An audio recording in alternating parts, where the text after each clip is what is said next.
What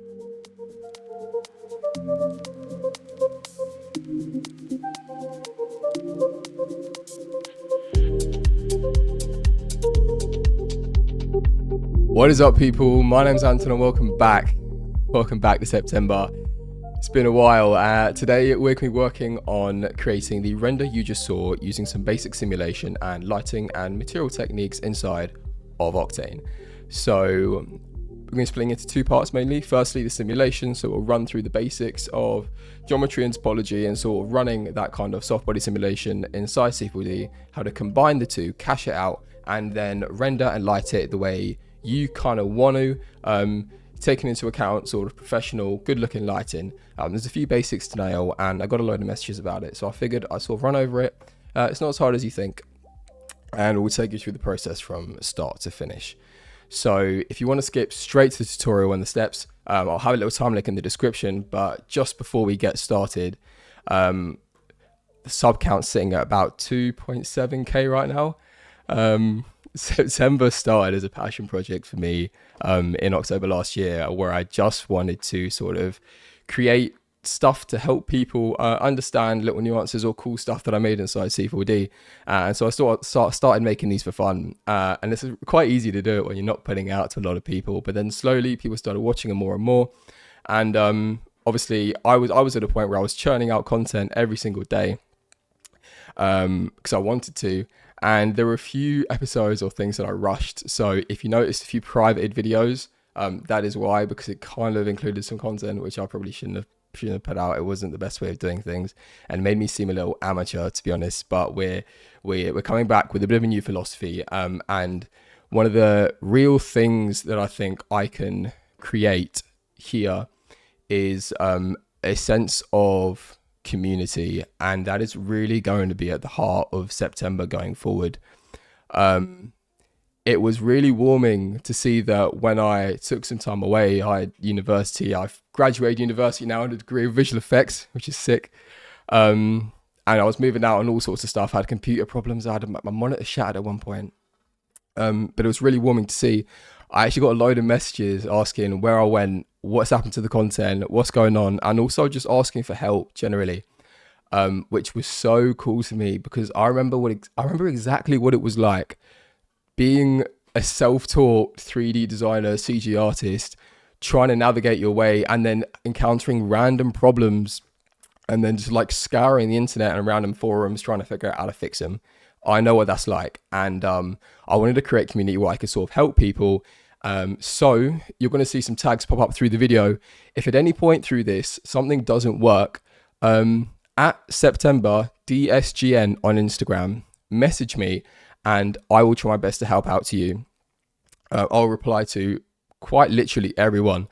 But as I said, what I really want to try and do is build a community of people that can also help you out. So get some experts, intermediate people, and also, of course, target the beginners like we always have done, and have a sense of belonging to a group of people that are trying to learn the same thing that you are. So that's a quick little update, but without any further ado, we're going to head right into C4D and get started with what we're doing here. So as you saw, the simulation is basically made up of some torus or any kind of shape you really want. Torus spheres colliding with each other, and you've got some belts wrapping around that. So what we're going to start with is quite literally that. I don't want to spend too much time on the simulation. I'm sorry if my chair is noisy, by the way. But we're going to do what I did before. I'm just going to grab some toruses. So let's take that. We'll head into display and just hop into dual shading lines so we can see what we're doing. And we can start playing with these segments. So to start off with, let's just make something usable, something like that. We want these squares to be as uniform as you sort of can get them at this point. And then we can drop this into a cloner just to create a few multiples. Set this to radial. Let's set the count to something like 3 and then work up from there. Something important to note when you work with simulations is just scale of your geometry in general. And here we're working with 150, so it's nothing which is like crazily out there. This should run quite fine. If we just quickly, as a precaution, head to our project settings and go to the new simulation tab, we're running in 2023. We can set the scene gravity to 0 because we don't want to be working with any gravity, and just make sure we're running at 300 frames so we can Save up, important. Let's just go for Taurus tutorial. Always takes me a minute to type, right? And then we can start playing with this. So let's right click, go to simulation and grab a, probably, I think you can do either cloth or soft body, and cloth tends to have a little more creases. So I say, let's try soft body for now. We're going to see some of those connections that C4D is trying to draw there. And if we play, it's not crashing, which is a plus. So let's just grab some forces so we can get this render in. So let's go to simulate forces and let's just grab an attractor force for start. This by default is just going to attract them to the sort of infinite point right in the center, and that's not what we're after. So what we want to do is create a field. We're going to create a spherical field for start. And just as an explanation, this is basically a zone where their attractive force is going to be active, right? So right now, outside of this sphere, there's zero attraction force. But inside of it, it's going to be activated. We don't want that. We want them to collide and sort of, if they reach outside of here, be brought back in again. So what we can do is click the invert button here, and then we can grab the scale tool just to scale this up slightly. And what we'll see is that should we go into forces here, we can set the mode to include and then drag this attractor straight in. And when we play, we probably need to turn the strength up a fair amount. Let's turn up something like 100 maybe. Have a little play around. They are moving, so maybe 500. You can probably set this to force or something. We can see these colliding. It's going to take a minor little bit of tweaking here. You can see they're quite solid. We'll just keep cranking this up until we're getting the kind of result we want. This looks pretty good, but maybe slightly too fast. So let's go for 3000. And we can see we're getting some nice, almost like rubber dinghy type effects here.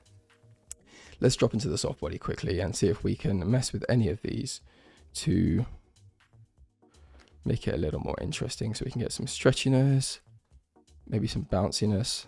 Let's dial this up. You can see we're starting to get more of a jelly-like effect here, which is pretty cool. So let's dial in really quick. It's a little bit too much bendiness. In terms of soft body, you can go softness, maybe 500 even. That's pretty good. Although we are getting a lot of sort of like structural. Maybe we want to turn down the stickiness, thickness, bounciness. We can even turn the target length too. That's going to implode them. So we can turn that back to here. Let's go to something like, maybe let's turn the density down ever so slightly. I'll turn that down to 80. Okay, so that's gonna reduce that. And as you can see, as we're changing it, it's sort of creating a cool effect in real time, which is nice. And to be honest, I don't think this looks too bad. If we want to make it again more interesting with the forces, we can go to simulate forces and just get ourselves a turbulence effector. Make sure we're dropping that into what's included with the forces here. Let's set the strength to 50, maybe 100, just to get these going a little bit crazy, which is pretty cool. If we're doing that, we're going to want to increase the attraction really high to make sure that we're keeping it in there. We can turn the scale down to maybe something like 50. And just like that, we're getting some pretty cool soft body Tauruses. Now, a lot of the camera angles I'll be walking through in this will be quite zoomed in. So I'm not particularly fast about making any cool geometry at this point. I just want something that's moving and that looks cool. So we're cool with that for now. So what we can do is head back to here. And the next step is creating those belts. So the way I made those was literally sorry, I am ill at the moment. So if I turn away to cough, you're going to have to bear with me. But we want to just double check this is working fine, which it is. I don't know why that just moved that for some reason. It's all good. We can just Alt-G on that and call that soft bodies. And we can move to the belts. So we'll grab ourselves a plane real quick. Turn this off. And let's head to the object and scale this up and then down. We can get a few more of those width segments going. Something a little like this looks quite cool. And the way we're going to get it in the shape we want to start off with is by using a spline wrap, right? So we need ourselves a path and then a spline wrap itself. So if we get ourselves a helix, something like this, maybe let's activate these so we know what we're looking at. Rotate this to about 90 degrees. We can scale this up slightly, increase the height as is, and move this over slightly to the left. And then what we can do is grab our plane. We need a spline wrap effector, which I believe the correct one is in here. Drop that beneath the helix and set the spline to the, we need to drop that beneath the plane and then set the spline to the helix, and we're going to wrap around like that. So from this point, we can sort of head back into that plane and increase the width segments again. So we're kind of looking for squares here. That's how you know it's working uniform. And if we were now to right click on that, and I suppose we can probably bake it at this point. So if we were to quite literally connect objects and delete, you can delete that spline, and we've got a plane here that we can now convert into a cloth if we wanted to. What we do is just to check that works like we want it to, we can head to simulation tags and get ourselves a cloth. Make sure the forces are, I'm pretty sure you can leave it at exclude, but just to be sure, I like to have as much control as I can.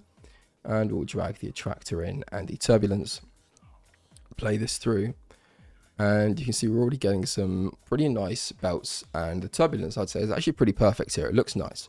Things to bear in mind are collision passes. I had some issues in the previous render where things were like colliding and getting caught here and there, and that's something you kind of want to dial out. Okay, so this is what I mean. You want to make sure this stuff is kind of sorted at the start. So if we take this plane and just scale it literally to 1.5, 1.5, 1.5, or rather maybe 1.25. You don't want those intersections to happen because it's going to cause you issues throughout your simulation. So we've got a nice little gap there, and that's kind of what we're after. Make sure you have that all around, and we can just play that through one more time to take a look. Looks cool. Let's go to mode real quick. Head to mode, project simulation, and just increase the collision passes wherever those are. Collision passes, let's create that to maybe 10, 5. The substeps are probably fine. That will make your simulation run a little bit slower, but let's just up that. Also, worth mentioning, should have said this at the start, but the less geometry you have, the lower your topology is, the less detail you have in that simulation. But you can use that to your favor. If you're simulating something like ribbons, you're going to want a few more paper-like creases because the material is thinner. With these, we're using like a belt, a seat belt type of thing. So we can afford to have a little lower geometry, thankfully an easier simulation, and something which is a little bendier in the right sort of way. So let's take a look here. This already looks pretty cool. I mean, just judging by the movement and stuff, we can get some cool camera angles going here. So I think I made 2 in the last one, but for this, we can probably keep it at 1. The proportions just look right because I already scaled up the ribbon. It looks pretty sick. So if we're ready to start doing a little bit of look development on this, first we want to bear in mind that we actually need to extrude this cloth, but we can go to soft bodies or whatever cache your tags are working in. We can go cache scene. And pretty quickly, that's going to mean that we're not processing the simulation every single time we play through our timeline. So we'll wait a second for that. We will be nearly ready to keep going. Keep on going. Last one. So here we are. Now we can say we're playing this in real time, and we're working with some pretty cool looks. So let's dial in a little bit closer here. See what we're looking like. It's pretty useful to keep in dual shading lines here, just so you can see your geometry, you see what's going on under the hood. We're going to drop this into a subdivision surface. So the soft bodies, we can drop into a subdivision like that. You're going to see that's going to smooth it out a lot. And this, the ribbon, we want to drop into a cloth surface. And what that does is take the plane that we originally used, which is essentially a thickness of 0, and add a nice little bit of dimension to that. So we can put the cached cloth in there and set the thickness to something which works. So I think for me, something like 1 probably works pretty good. Again, just have a look around, inspect for any sort of issues, and something that you probably want to do at this point, notably, is head into your cloth tag and make sure, so we've got a thickness of 1.5 that's been processed. Because I've already cached it, I'm just going to set the cloth thickness to 1.5, but the point being, you want those to be the same. That's what's going to, especially if you're doing ropes and stuff like that, that's what's going to make sure your simulation is actually interacting the right way. So let's play through here, and cool, things are working. The belts look a little rubbery, but again, because of our material, I'm not fussed. It should be pretty cool. So let's head out of display here. Again, just have a little scroll about, and I think things are looking pretty fine. So this is the start of our render. This is the simulation, okay? So let's just go simulation here. And we're going to be applying different materials and basically different lighting to make this look sick. So let's load up Octane. I'll do a separate video on the differences between Octane and Redshift, because I have actually spent a fair amount of time dialing between both Octane, Redshift, and Arnold at this point. I had to do a dissertation on render engines, so I have a fairly good knowledge of it, but I gravitate to one for a period of time and then move to another one and another one. But my tutorials originally started in Octane, so I feel like a decent amount of my audience is situated there. A lot of people didn't like it when I messed around with the Redshift, so let's stick to this. And what we'll do is I've got my resolution set to 3440 by 1440 here. It's the resolution of my monitor, it's the resolution of my videos, just works nicely. And we've got the renderer set to Octane up here. So by default, we're working HDR sRGB.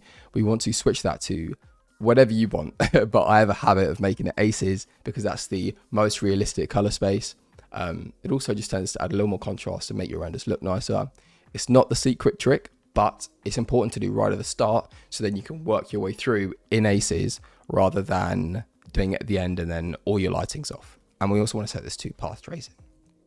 So now we can see it kind of rotating around. And just to start off with, we can sort of figure out what parts of the geometry we like and where our main camera angles are going to go. So if we take this and maybe let's set the focal length, increase a little bit, kind of creates a cooler look to maybe something like 80. And we can lock this up so we're seeing what we're making. So this can be, for example, a camera angle, which can be a sort of encompassing of all the simulation, like a little bit more zoomed out. And then we can get another one which we can rotate just to catch a particularly cool looking bit. So for example, this bit down here has some cool creases in it, but it looks a little difficult to catch. Potentially something like this bit up here looks quite cool. Let's just quickly, I'm seeing these little segments here, which isn't really what I want. So maybe we can increase the subdivisions to 2 in the cloth. Nice one, that kind of fixes it. Maybe we can run with something like this. Let's give that a quick preview render. It looks kind of cool, but I'm sure you can see what I mean when I say that you can see those. Let's actually just put this in 1 for now and maybe grab ourselves a subdivision surface we can drop this into. I'm hoping that's going to fix it. Nice one. So that gives rounded edges. I'll make sure I pop that into the previous bit. And that looks kind of cool. So another thing I'm trying to think about is also having something which is considered in the foreground and then something which is a little further away. Now that is what's going to really bring out depth of field, right?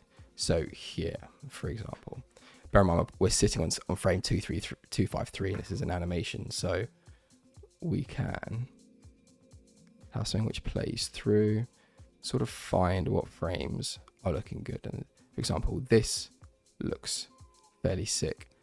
We're noticing that these aren't actually aligned right now, so make sure you're refreshing the render every now and then. And let's say something like this looks quite cool.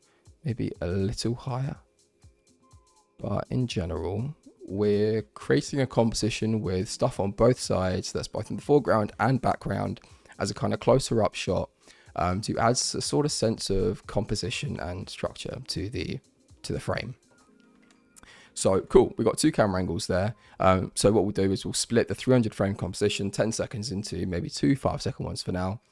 And what we'll do next is start looking at some materials and some lighting. So let's start with lighting first. We can head and get a HDRI environment.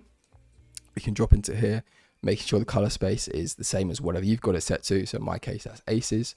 And we can make our lives a little easier in this instance and just head to Grayscale Gorilla and get a HDRI from their library. I actually have a video from a while ago about how to create a HDRI of your own in Photoshop, and I'm considering redoing that because I think you can actually remake a lot of these. So I don't feel like that. Again, this isn't a magic answer. This is just a really easy way for me when I'm recording to sort of like drag stuff in and when I'm making projects. So we're going to HDRIs here. I'm going to go to Creative Spaces and grab something that looks cool. So let's experiment and use this office here, for example. Looks pretty cool. Maybe we can get something which, again, we're looking for a HDRI with sort of a directional light, I suppose you could say. So like this, like a light coming from one area, which looks pretty cool. And then we can dial in like this. We can head, and you can see where we've got the shadows and where the light's actually coming from. And what we can do is head to this bit and just rotate this to maybe create something that looks cool. So you can use this approach if you're looking to really, like I said, get that directional light in the HDRI. Another option is to get something a little more ambient. And what you can do is create some washed out whites with the HDRI and combine that with Octane lights. So we give that a shot. What I mean really is heading to, again, this has thumbnails, so it's really easy to show you. If we go to Pro Studios Metal, I believe it is, this one in particular works quite well for me. So it's kind of washed out gradient ambient white. And what it will do is if we drop it in, again, keep it in aces, it has this almost studio-like reflective look. And so we won't use this as our main light, but we'll just use it as a light that's in the background, because what you can do is create cool looking shadows like what you kind of see now with this. We can reposition that, and then we can head into objects, lights, Octane area light, and we can jazz it up a little bit. With these. So this light is shining towards us at the moment. So if we rotate this to about -90, what we can do is back this away and start working on some lighting. So it's quite easy to just head straight in your camera and then back out to this point. So you can see the camera we're sitting in at the moment is facing here. So now the tip here, I'm not sure if this is by default or my workspace, but if you click this null button, it's going to create a null, which is essentially nothing, right? But it's sitting right in the center of your scene. And if your simulation is running in the center aligned, what that means is that you can go on your Octane light, head to animation tags and get a target tag. And that's once you select the target object to null, that's going to rotate your light all the time according to that null. So it almost creates, and you can kind of see here as I move around, it automatically rotates it to the center, almost like a gimbal of sorts. So it means you don't have to spend any time perfectly rotating your light unless that's what you want to do what you want to do. So what I'm thinking at this point is I want to kind of catch the edges. So right now we're just completely washing out this side. So if we take a look at maybe over here, we can even set the power to 0 of the HDRI at this point, so you can isolate what you're doing. And we can up the scale a little bit if we want those to be a little more cool on. But I quite like something like this. And you can move that closer or further away depending on what you like. If you're working with it up close and you don't want to be seen by the render engine, you can literally go to visibility and just untick camera visibility here. And what we're going to do real quick is make this quick and just duplicate this. And as you can see, as I pass over, straight away, already flips it around. So we're creating another little light there. And maybe we want this one to be a little higher. So we can also drag around here, and that's scaling it down. We can make those curves a little lower, and this one a little higher.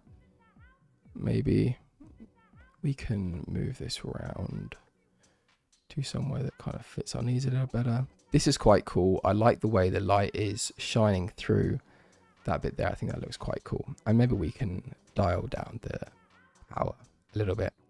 The main controls of your lights are the power, positioning, scale, and something else which is called fall off. And fall off is essentially how the light disintegrates through your scene. So we can head to the distribution here, go to Cinema for Octane, fall off map, drop in there and just set this to vector 90 degrees. Kind of hard to explain what it does, but it will create a sort of varied look to your light. So we know that 100's likely going to be a little bit too high.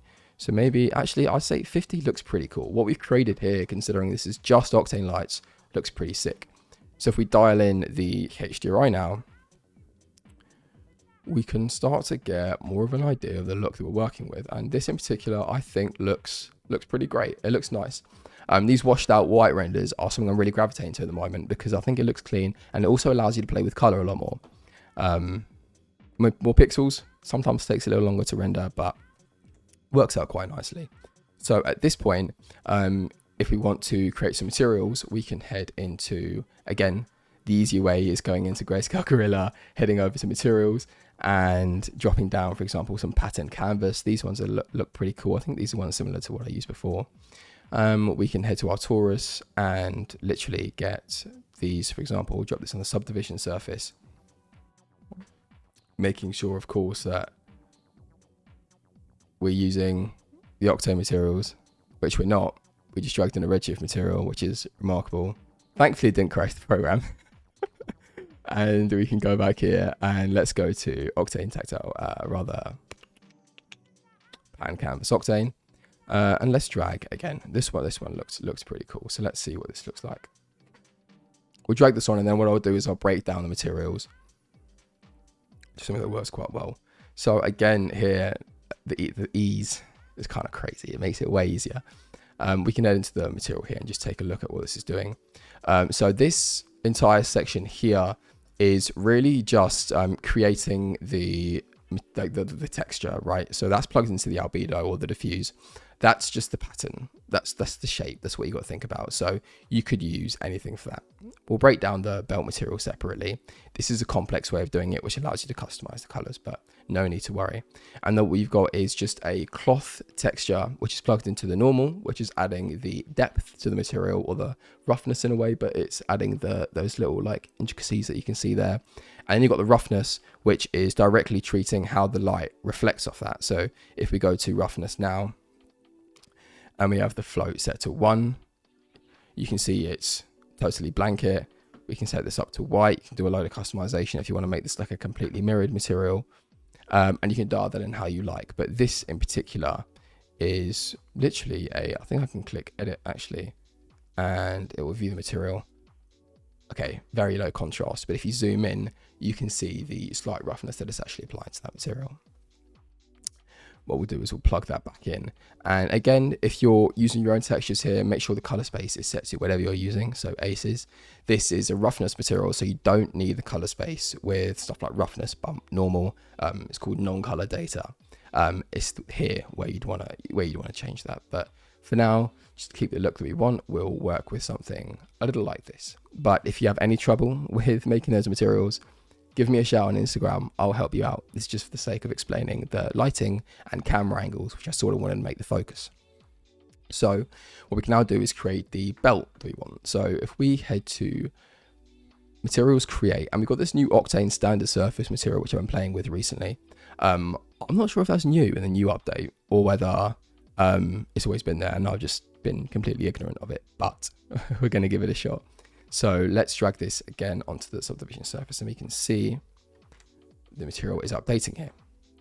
So if we head in here and we drop into the node editor, we can start making something cool. So obviously bearing in mind our root geometry, we had that sort of elongated plane. And that's kind of how we're going to base the textures that we made off. You notice in the sample render I had the September leaf logo plastered across it and also some sort of more wiggly lines.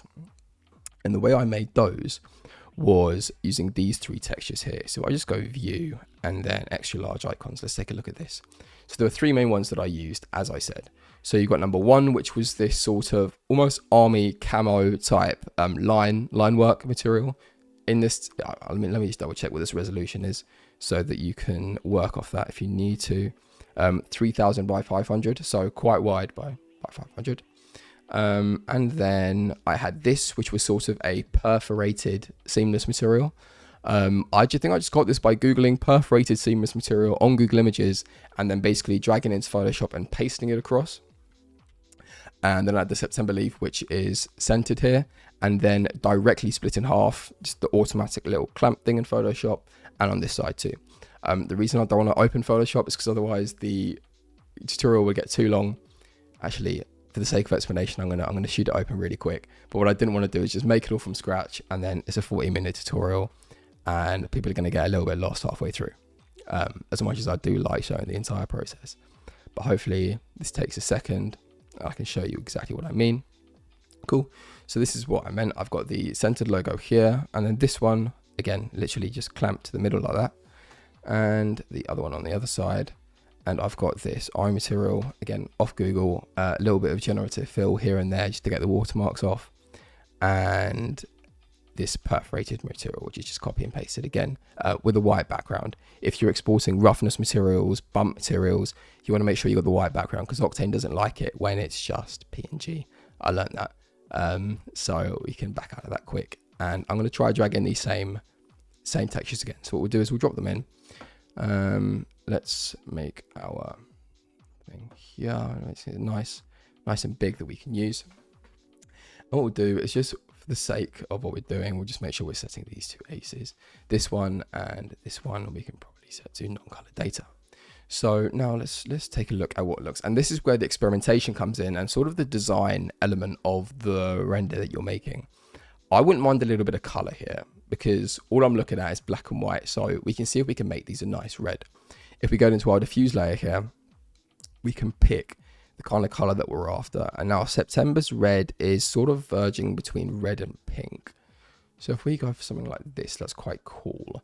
And we can see that our roughness in particular here is a little low. I'm not liking how dark these shadows are. So just quickly, I'm going to head into my Octane Sky and brighten this up a little bit. Maybe to something like 2. And what that'll do is reach them up a little bit, but it's kind of washing out the render. So maybe we'll keep it at 1 for now. We can maneuver the lights a little more later.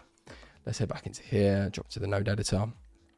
And we want to find a way to, firstly, let's whack up this roughness, because this roughness. So I'm using the specular layer roughness tab here. So that to maybe 0.5. And if I'm correct, this is kind of how you dial in that shine that you see. So if we set that weight to 0.5, that looks pretty cool. What we could even do at this point is utilize that weight to our favor. So we could grab our texture and literally plug that into the, or rather drop down the specular here and drop that into our weight. And you can see what it's going to do is the September layer is skewed. This is the important bit. You want to transform your textures that you made to the geometry. This is kind of a shortcut to UVing. This is like an Octane way that you can sort of patch this up. But if you went to solo node here, you can see what doesn't look like it at the moment, but is actually the September logo. And we can drop down the UV transform and scale this down until it looks a little more recognizable. You can see this is working the wrong way. So let's have a go at rotating this whichever way it wants me to. So let's see what this looks like at 90. It's looking a little crazy.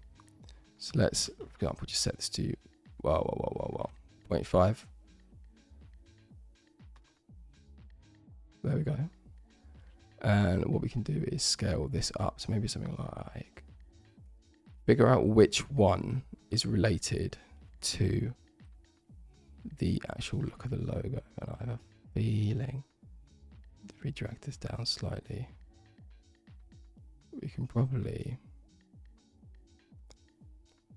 there we go. We can start to see our leaf come back. Let's unsolo this just so we can make sure that's centered the way we want it to, which it looks like it is, to be fair. And what we can do is, let's, for example, invert that quickly. And we can keep messing with this transform like we want to. So if we want to squeeze it down that way, we can. That's not really what we're after. And we just want to make sure the logo is really proportioned. So that's not going to do anything. And at this point, if you want to play with the positioning, you can do that. It's kind of going to offset it a little bit. But for me right now, this is working quite nicely. And it's not too prevalent, you know, it's nicely subtle.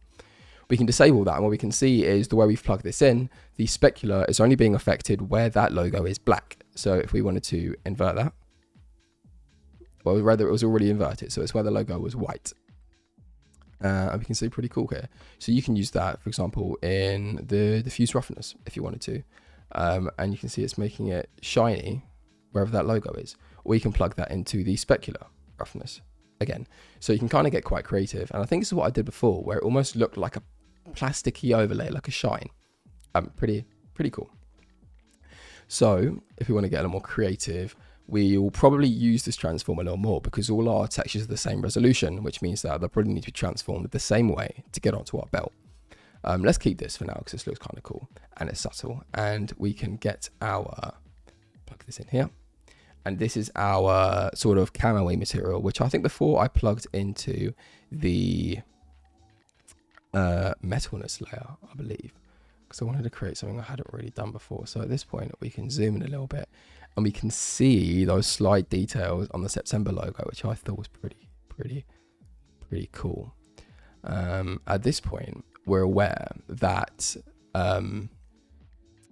the metalness is directly correlated to the specularity, meaning that when the specular is activated, that's when you're going to see the metalness. So if we want that to cover more of the ribbon and sort of be outside of just that logo bit, we may be able to invert the logo and get that sort of brought out a little more, although the belt is going to become incredibly shiny. I don't like that look. I kind of prefer the way I did before, but if you did want to bring that out more, that is a way you could do that. So we'll work with here, and we can also invert that here to see what kind of look we get. We can see we are getting some, if I just render this zone up here, we are getting some subtleties on the ribbon, which looks pretty cool. And if not, what we can do is maybe we can do something a little cooler. So I want to make these logos a little more visible. And if I take a look here, I may be able to plug this the right way into the color so that we're getting a black underlay under this plastic. So it makes it more visible, right? So what we'll do is we're going to use two nodes to try and recreate this. So we'll get an add node, which when we plug this texture into that, it's going to remove the white, or rather it's going to remove the black and leave the white, I think. Nah, it's the other way. It removes the black, right? And what we'll do is get a color node. So we'll get a colorizer, I believe. Let's take a look at this. I want to just make sure this is taking here. And we'll see if we can make this work the way I want it to. We'll drag this into here, like boom, boom. Make sure we're keeping that transform plugged in here. And we'll drag that into what we consider the color to start off with. And you can see what we've done here is basically transformed it to white. Point being, if we invert this, we're going to get some white underlays. Maybe what we need to do is take that and let's see if we can get a multiplying node. I think from what I'm aware of, that is the opposite of add. And we can drop that in here, route that into color. Now we're getting a nice black underlay to that logo, which looks pretty sick. We're going to head into the roughness here, and I want to bring this up a little bit because it's just a little bit too shiny. So what I think we're going to likely need is a color correction to basically bring up the blacks in that logo, just routing that into here, which is going to bring up the basically floor roughness value. So if we head to gamma here, bring that up, maybe we can, it's definitely not going to be the brightness. Maybe we might have to even mix that with just a white at this point. We can, contrast won't do it. Game won't bring it up, but let's just give that a shot really quickly. Let's get a mix. We'll just get texture 1, not the multiply node. That's not what we're trying to copy across. We can drop off the colorizer node, which is just an instance color really. Pop that in here, set that here, solo this node real quick, and we want this to be white. And then we can dial in the amount up here, which is going to kind of wash it out like we want it to. So let's try that, plug that into the roughness, disable the solo node, and we should be getting a little more roughness on those bits like we want to. So we can dial that back. And now we've got a controllable little asset, which kind of controls these shiny black bits. So cool, we're working with something that we like the look of. This, on the other hand, I changed the color of the wrong colorizer. So let's bring this back to the red that we had planned. And we can see we're now getting more of that kind of look, which is cool. And we've got the little subtleties of the diffusion here, but we're not done yet. Firstly, this bit's a little dark, so we're going to redo some of the lighting. And we can get this perforated part, make sure we're plugging that into the transform, and just chuck that into the bump node for ease. And we can see that through doing that, we're getting those nice little perforated belt looks, which is getting brought out in our render. So let's relight this a little bit. This is looking cool, but it's a little too washed out. Maybe we can bring the base layer up a little bit and take a look at some of these reflections. So specular layer, we can turn that up and that'll get some of the highlights nicely shining through, which is cool. But what we can do is maybe, even if we wanted to take this away from the whole red idea at this point, we could brighten this out if we wanted it to, but I like the idea of having a little bit of color. So we can keep that about here. And let's take a look at what our lighting is doing. So these bits in here are fairly dark. Again, one way we could easily solve this is by, when we drop this into diffusion, or DaVinci Resolve, you can just take up the shadows, and I find myself doing that quite a lot. Or you can sort of bring up the power of your HDRI here, and that's going to bring up a little more of those shadows. If that's something that you like, however, then keep it going. Sometimes contrast looks really cool in renders, but we can see that already we're getting some pretty nice looks, and there's a little bit of black there, which I assume is probably going to be the very edge of that September logo. So if we were to fix that, we can head to the transform here and see which one this is. 0.06. We can create a little render node and just quickly problem solve here. You can see the material itself looks pretty cool. We can try this over to, for example, 0.1, see if that does anything. It doesn't.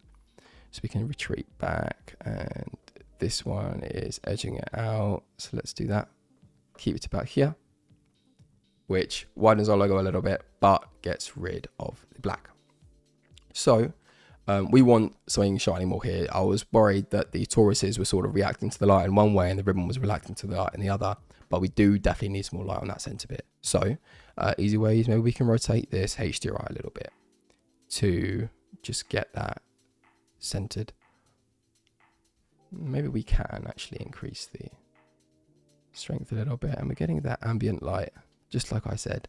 Something like that looks great, but it's a little too front on.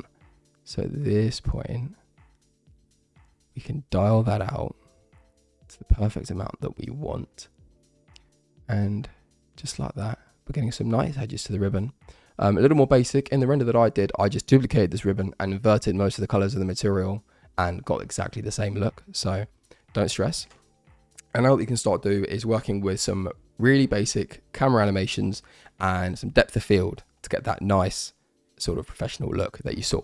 So as I said, we're working 300 frames here, half that 150. So we'll just make them 5 seconds and 5 seconds. So we got camera 1 and camera 2. What we can do here is let's take a look at our second camera angle, see what that's looking like. Very, very nice angle there. The way the light is hitting up and catching the top looks great. Pretty sick. Let's just see, because this is quite zoomed in and the cloth material looks a little stretched out here. So if we were to drop into here, we can use the default. I think normally there's a transform in here already, but there isn't. So we can drop the UV transform here. Make sure we're dropping that into the normal and roughness channels here. Always keep your transform nodes linked. We can pop that into here and into here. And then we can set this to 0.5, for example. And we're going to get some nice detail called out of that. So let's just drop into the other one to make sure let's stretch this out a little bit, scale the way we want it to be. So we can, for example, scale this down so it's a little more proportioned. I like the way those rounded bits look. Maybe 0.2. Looks particularly cool. Nice one. So let's lock that up. Set this to 0.5. Get this up and looking a bit better. Maybe even make that 0.4. 1.5. 1. See what we can get here. Okay, no, let's leave it at 1.25. Link this back up and set this to 0.8, maybe even 1. We can get some nice looks that we're after here. Let's go for, see, I'm looking at these creases here. I'm not really liking how that looks too much. So maybe we can rotate some of these the way that we're after. Figure out which one is related to the look. This is stretching it and warping it a little bit too much. But maybe a slight offset. Not around there, but until we're happy with the look. Let's just take a look. Something like that looks fine at this point. So what we can do is head back into that little closer angle, because that's the reason we started this. And maybe we can, in particular, it's the normal that we really want to work with. So maybe we can even duplicate that transform node, plug it in, and set this to something far smaller. And that is just so you get that detail which is caught in that closer shot. Something like this, for example, especially if you're running in high resolution, well worth doing. And let's take a look. So cool, now we can start working with this. So camera angles are super easy the way I do them. So the way you can sort of automate camera angles, so you're rendering one scene in Cinema 4D, is by dropping down into your light tab here and then getting a stage. And a stage is that way of animating cameras, as I said. So we'll start with this closer up one and then head to the one which shows the entire simulation at the end, so that it's kind of like a reveal as such. So we can head to our stage here, go to frame 149, so the frame just before we want it to change. We can have that set to camera 2. Make sure we're hitting the keyframe button.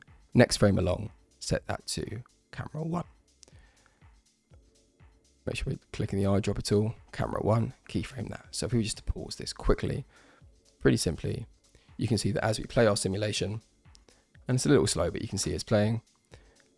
At frame 150 just here, it's gonna flick, and this is how we can start working with our cameras. So we know that camera 1's only animated between 0 and 150. So what we can do is head to about 149, and this is the particular shot we really like. So I quite like really slow camera movements just so that it's moving. So we can do is just keyframe the position like this, head here to the angle just before, and maybe we can. So firstly, we don't like this bit where it's still colliding, so we want it just a little before. So maybe we can start at about frame 45 here. All that means is you're not starting from the origin position where you started your simulation. You're starting from somewhere a little more interesting. What it means you can do is then sort of, you want to work quite incrementally, I find, because if your camera move is too fast, it's going to look a little off. So we can do is make it something like this. See what that looks like. Maybe rotate this around to something like this and play this through. You can see we're getting a nice incremental camera move. I'm going to pause this so I can actually see what I'm doing. But the camera's moving very slowly, and it's just sort of panning up. If we click the X on the stage, we can back out of this camera here, and we can see it from third person. So it's this camera just here. And what it's doing, it's not actually changing in position, it's just changing in orientation. So if we did want to, for example, move that, we can move it down like here, back out, And now we're getting this, again, really subtle, nice move. I tend to keep the distance pretty similar because what we're about to do next is start messing with the depth of field. So quickly, if you right click and go to animation, show F curves, what we can see is these are your animation tracks for what you've just keyframed with the camera. And if we zoom out, we're sitting about minus 17,000 here. Really quickly, zoom out, move up. Okay, these are where the tracks actually are. You zoom in and you can see these lines drawn between, it's on such a small scale that it's quite hard to see, but these are essentially S-shaped lines. So they're eased. If you're familiar with After Effects, they're eased by default in Cinema 4D. We kind of want to change that because we're moving from one camera angle to the next. So we can do is click Control A. I just do this as habit now, and you can see it has these little handles which we can then move about. We just want to set it to linear. And what that means is moving on a linear scale from the first position to the next position. It means when it transfers to the next camera angle, it's not going to look weird. And we can go to, just grab these frames and just move that one on. Rather, no. We want to take this camera angle, move that one on. So it just finishes right on that last frame. Now, this is looking pretty cool. What we can do now is animate a depth of field, which is going to get a whole new dimension to the frame that we're after. So what I typically do is, you can do a few ways of doing this again, but let's, for the sake of this shot, you might want to animate the light a little bit. We can turn that down a little bit. What we can do is head to our Octane camera tag, go to the first frame and have this focused on a place, an area that you like. So we can head to motion blur, or rather no, sorry, lens, depth of field, untick autofocus for a second. Set the aperture to something which is strong enough to create the look that you want. So 50 is wildly out of scope, but we can set it to 10. And then the easiest way of doing this is clicking this little F in your Octane tab here, and then just picking what part you like. So I think this looks pretty cool.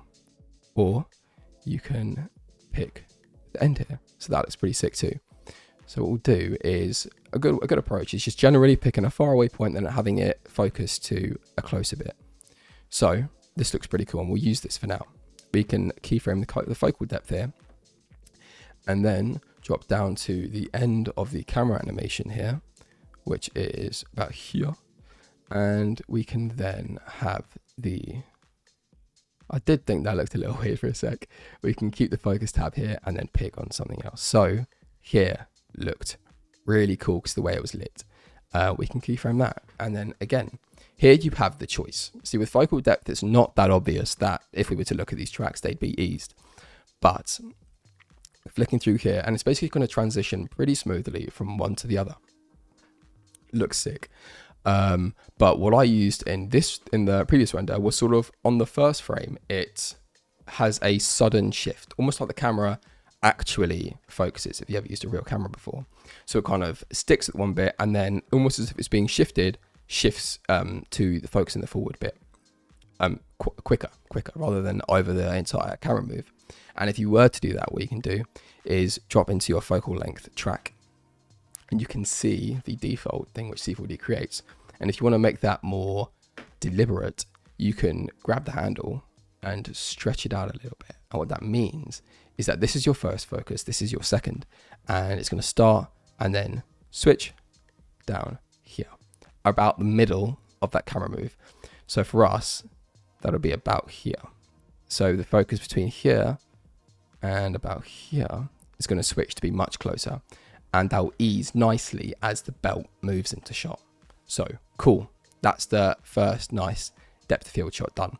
This is a little extreme for you. Just dial back the aperture, and that is basically your blurriness control. And then for the next shot, I find it easier just to make sure you're using depth of field in most renders if you're looking for a professional look, because every camera has depth of field. So if you've got any sense of depth in the scene that you're working on, it's going to be an important asset to make sure you're using. So this scene in particular, the colors are way too washed out. So what we can do is, again, if you've got two scenes with different sort of looks, we can just keyframe the power here to 2, power here to 1. So in that first scene, the color's going to be nice and it's not going to be too washed out. And then up here, it will slowly fade in to bring up those shadows a little bit more. So for this, We can head back into thin lens, uncheck autofocus. The aperture, I'd say usually if you're looking for a consistent look, keep it the same. But if you're trying to create a look where there's like different cameras with different settings or different focus points, you can change that a little bit. So let's set the aperture to, again, just do 5 for continuation. And again, maybe this bit here looks pretty cool. You don't even have to animate the shot if you don't want to, because it's sort of like the reveal shot. So you're not really trying to create any varied look here. But what I think would be nice is that we're kind of getting it. We're getting a nice bit of focus here and a little bit of depth there. So maybe it's all right. In fact, I'd argue it's not too bad. But what I was going to say is sort of keep the focus centered towards your scene or the main element, obviously. So this is kind of the more forward bit of cloth here. But again, that could be treated as something in the foreground. So if you wanted it to be back here maybe a little bit, you could do that. I think that looks pretty cool. But I think generally something about here looks nice. And we're still getting it. We're still getting some nice edges here. We're still getting, you can see where the pattern is visible. That's basically where it's focused in. And again, if you wanted to make that more extreme, dial that in. But I think I'm even going to turn it down to something like 2.5. And there, you're starting to get something which is really, really coming together and looks pretty sick. Final touches, if you're trying to render this off, is you can do a little bit of more light animation if you wanted to. Again, really, really cool way of doing things. But you could drop these 2 Octane lights, hit Alt-G to group them. And that's going to group those Octane lights to a center point. So we're going to drop out of X here real quick. And take a look at where these lights are. They're kind of hard to see because of the way my Octane sky is being viewed right now. Now it's a little easier. It centered them around this point. So if you didn't want to mess with all the targeting and the way those lights are orientated, but kind of just wanted to make them move a little bit, if you're looking for a little more animation in your scene, you could drop to here where the lighting looks good, keyframe it, and then go to the start and literally on the group keyframes, just animate the group like that. Easy, right?